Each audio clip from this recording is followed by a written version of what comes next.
আসসালামু আলাইকুম। মুরগি আদার যদি কম খায়,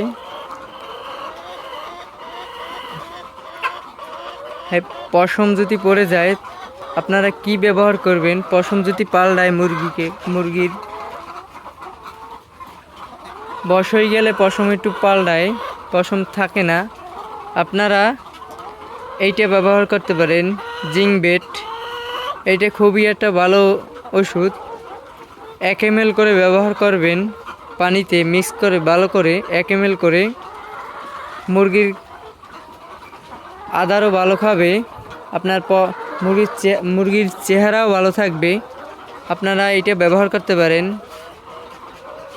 জিঙ্ক বেট, জিঙ্ক ওষুধটা ব্যবহার খুবই ভালো মুরগির জন্য, এটা ব্যবহার করতে পারেন।